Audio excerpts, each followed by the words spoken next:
네, 여러분의 아침을 열어드리는 오프닝 벨 함께하고 계십니다. 이번에는 글로벌 증시와 동향과 또 전망에 대해서 들어볼 텐데요. 해외 증시 전문가분 바로 모셔보도록 하겠습니다. 멀린 78의 이민호 대표 자리해 주셨습니다. 안녕하세요. 안녕하십니까? 네, 우선 전일장 시황부터 좀 살펴보도록 하죠. 자, 간밤에 뉴욕 증시 좀 상승을 했습니다. 우선은 주간 실업 지표가 개선이 된 영향이 아닐까 싶은데 어떻게 보시나요? 예, 그렇습니다. 그 고용 지표가 상당히 좀 개선이 됐죠. 지금같이 고용 지표가 개선이 된다 그러면 다른 무엇보다 경기가 확실하게 좋아지겠다. 주간 실업 수당 청구 건수가 계속 줄어들고 있다 그러면 이제 그런 어떤 그 마이크로적인 측면에서 아주 미세한 측면에서도 그 경기 호전의 속도가 계속 좋아지고 있다는 걸 이제 확인할 수가 있고요. 그런 측면에서 봤을 때 이제 어저께 그 지표를 좀 보게 되면 어저께 맵을 보게 되면 전반적으로 다 파란색으로 좀 전환이 됐다는 걸 확인할 수가 있고 특히 이제 좋지 않았던 그런 부분, 특히 테슬라 같은 경우는 이제 파랗게 아주 초록색으로 4.4%가 좀 넘게 올랐고, 엔비디아도 마찬가지고, 애플도 2.1% 정도 올랐습니다. 이 기술주 전체가 다 상승을 했고요. 나머지 부분, 파이낸셜 부분이 약간 좀 약세를 좀 보였고, 헬스케어도 약간 약세를 좀 보였습니다. 전반적으로 강세를 보였던 부분이 약간 약세를 보였고, 나머지 부분은 전부 다 강세를 보였는데, 이게 고용지표도 개선된 부분도 있고, 가상화폐가 폭락하다가 약간 반등한 부분도 영향을 좀 미쳤다고 볼 수가 있습니다. 이제 가상화폐랑 주식시장이랑 어떤 기본적인 어떤 본딩이 연관관계가 있는 것 같지는 않은데 불구하고 가상화폐의 어떤 급락과 상승에 따라서 주식시장도 영향을 좀 보이는 걸로 봐서는 가상화폐의 어떤 그러니까 가상화폐도 일종의 위험 자산, 그러니까 네. 주식보다도 훨씬 위험성이 높긴 하지만 네. 위험 자산의 일종으로 보는 거죠. 예, 그렇죠. 심리적인 영향을 아직 상당히 좀 미치고 있는 것으로 좀 보입니다. 네, 그래서 가상자산의 가격에 따라서도 시장이 약간 좀 영향을 받고 있는 그런 상태로 좀 보입니다. 네. 그러면 비트코인이 많이 떨어지면 주가도 떨어져야 되나? 그건 아니죠. 그건 아닙니다. 네. 네, 그건 아닌데 가상자산이 많이 떨어지게 되면 여기서 가상자산에 대한 어떤 이제 원금 인출에 대한 그런 심리, 그렇게 되면 이제 기술주 전체도 하락할 수 있다는 그런 불안감, 이런 것이 동시에 작용한다고 볼 수가 있겠습니다. 네. 지금 어제도 계속해서 더 떨어질 수도 있다라는 이제 심리와 또 오히려 반등할 수 있다라는 심리가 이제 반반씩 작용하던 입장에서 이렇게 다행히 또 반등을 하면서 어느 정도도 이제 주가도 좀 회복을 했는데 어떻게 보면 다행인 것 같기는 합니다. 또 원자재 시장은 어떤지 좀 얘기를 들어볼 수 있을까요? 예, 지금 이게 이 경기 호전 속도가 좀 빨라지고 고용지표의 내용도 좋아지고 또 그리고 고용지표 내용이 좋아지면서 이 임금 인상이 좀 되게 되면 반드시 이 임금 인상은 진성 인플레이션, 확실한 진짜 인플레이션으로 가게 된다, 이런 얘기가 이제 오래전부터 있었고, 그게 이제 그 이유는 다른 것과 좀 다르다, 이렇게 얘기할 수가 있겠는데요. 인플레이션을 지금 현재 요즘에 구성하는 요소가 4가지가 있겠습니다. 이제 통화량이 하나 있고, 두 번째는 이제 원자재 가격이 있고, 세 번째는 이 상품 가격, 생산지에서 만들어지는 생산자 물가랑 소비자 물가의 상품 가격이 있을 수가 있겠고요. 네 번째가 이 고용 부분인데요. 고용 부분에서 특히 더 중요한 것은 이제 임금이라고 할 수가 있겠습니다. 근데 나머지 앞에 부분들은 통화량 같은 것도 조절이 되고, 원자재 가격도 얼마든지 탄력적으로 조절이 되는데, 이 고용 부분에서 임금은 한번 올라가게 되면 비탄력적인 성격을 가져가게 되기 때문에 한번 올라가게 되면 조절이 되지 않게 됩니다.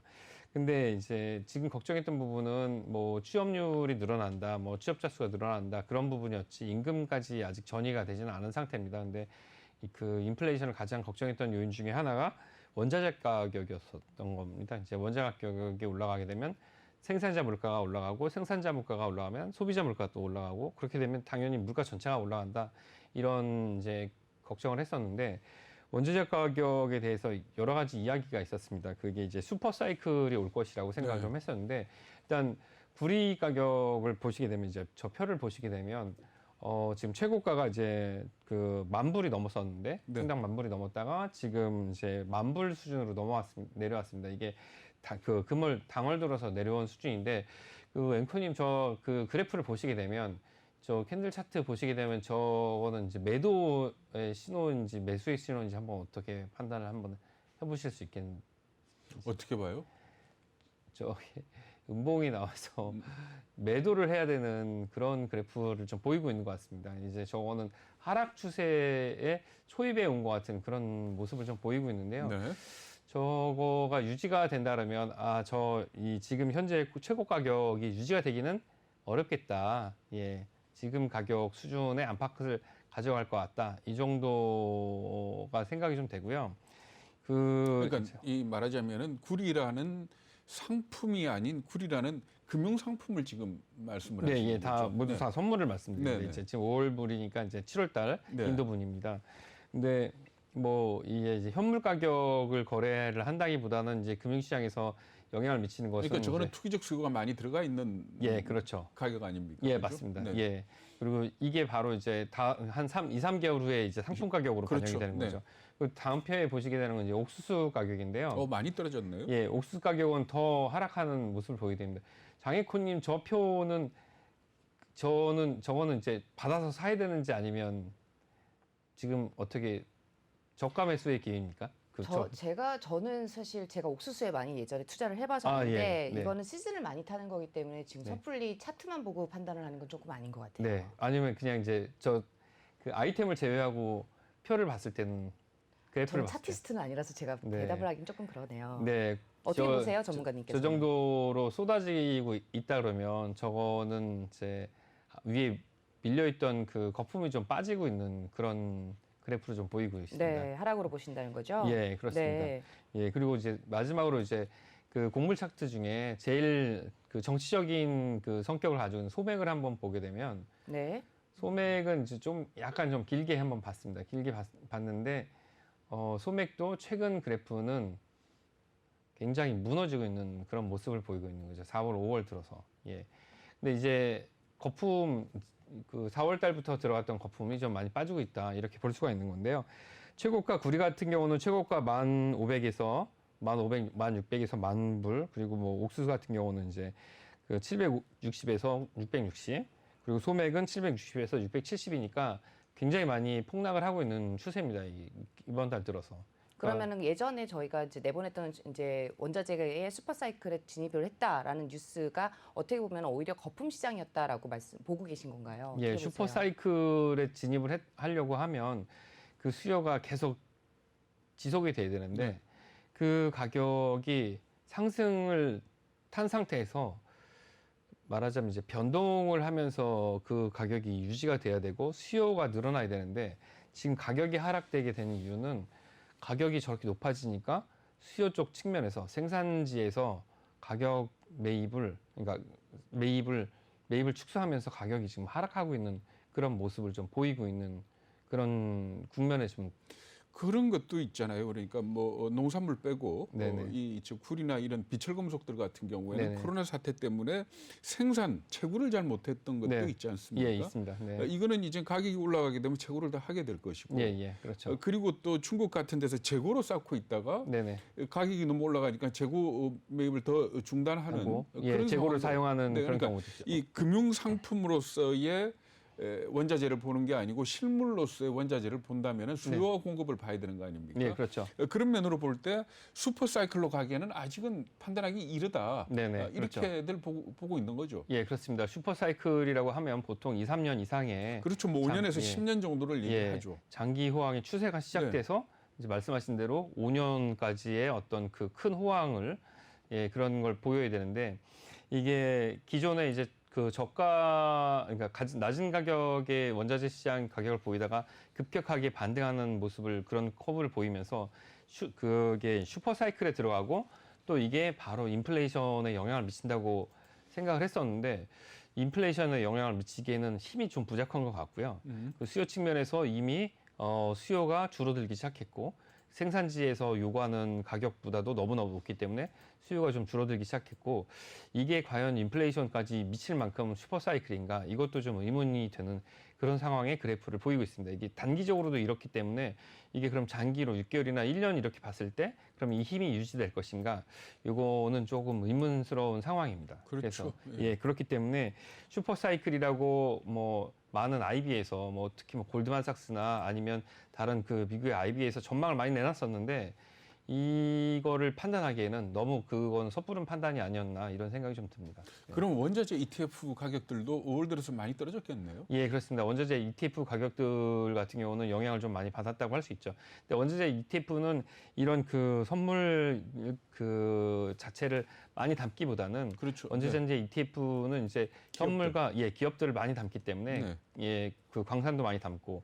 그래서 여기서 그 이런 그 선물 가격보다는 광산에서 나는 그런 수익, 그 광산 기업에서 나는 수익이 좀 반영이 되기 때문에 그렇게 큰 하락보다는 오히려 거기서 발생하는 배당 수익이나 그런 것들이 좀 반영이 됐다고 봐서 예, 하락은 그렇게 막 어떻게 생각을 하세요? 어쨌든 간에 미국의 인프라 투자라든지 네. 아니면 뭐 전기 자동차를 비롯해서 이 4차 산업혁명이라는 얘기가 나오고 있고 여기에 따라서 비철금속 위주의 수요는 계속 늘어날 거다. 예, 그렇죠. 라고 본다면 실물 선물 투자가 아닌 ETF에 투자하는 거는 여전히 유효하다고 봐도 되는 겁니다. 예, 그렇습니다. 그거는 장기적 측면에서 네. 이 가격의 급등락, 지금 뭐 가격이 뭐 구리 같은 경우는 30%에서 40%가 작년 대비해서 거의 급등을 배가 했는데 올랐죠. 예, 뭐 5,000달러 그렇습니다. 정도 하다가 그랬으니까. 예, 그렇습니다. 그 정도 올랐는데 그게 계속 유지가 되기는 어렵겠지만 장기적으로 봤을 땐 수요가 계속 늘어나고 있기 때문에 네. 그 이제 뭐 ETF에 들어가는 이제 광산 기업이나 재련 기업들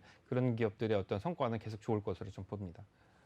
그게 투자하는 게 그러니까 원자재 관련된 ETF도 있고 지난번에 말씀하신 XLI 같은 것도 예, 있고. 산업재도 들어가 있습니다. 네. 예, 예, 그렇습니다. 그런 건 아직까지도 괜찮다라고 보시는 거고요. 예, 맞습니다. 네.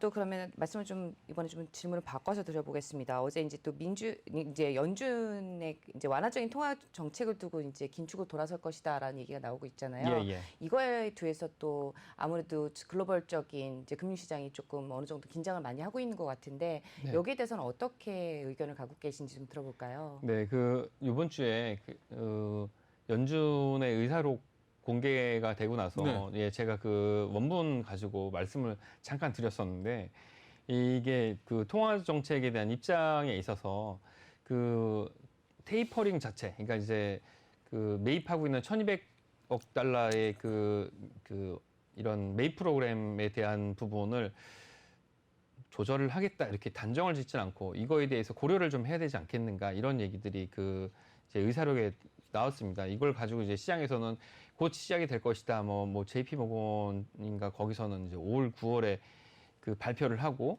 5월 말이나 내년 초에 시작이 될 것이다. 뭐 이렇게 얘기를 하기도 네. 했었는데 그거는 이제 그러니까 나왔던 얘기가 뭔가 하면 6, 7월에 논의를 하고 예. 9월에 일정을 발표하고 예. 12월이나 1월에 1월에 테이퍼링을 실시한다. 예, 예. 이렇게들 예상을 했죠. 예, 예, 그렇습니다. 근데 그게 되려면 지금 뭐 이렇게 44만 명까지 내려간 그 주간 실업 수당 청구 건수 같은 고용 지표가 완전히 개선이 돼야 되고 그리고 뭐 이제 충격을 좀 줬었죠. 그 이런 물가 지표가 뭐 4.2% 전년 대비해서 올라간 것도 있고 전월 대비해서 0.9%가 올라간 것도 있는데 그런 부분이 확실하게 5월, 6월, 7월 이렇게 개선이 좀 지속적으로 돼야 될 것 같습니다. 이제 기저 효과를 제외하고.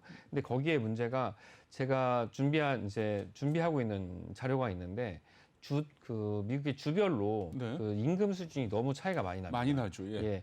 그렇게 된다 그러면 그게 이제 미국에서 추구하는 어떤 고용 안정과 임금 수준의 향상과는 좀 배치가 되는 측면이 좀 있습니다. 그래서 그게 그런 그 IB에서 얘기하는 대로 실제로 그렇게 빨리 될지는 좀 미지수라고 생각이 좀 되는데요.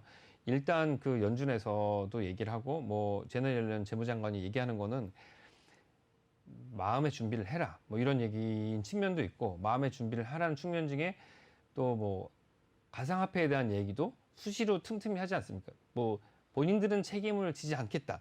이 얘기는 본인은 책임을 지지 않겠다는 아주 원론적인 얘기인데 나중에 일이 생겨도 일이 생길지 모른다. 뭐 이런 얘기랑 같은 맥락이라고 보는 거고요.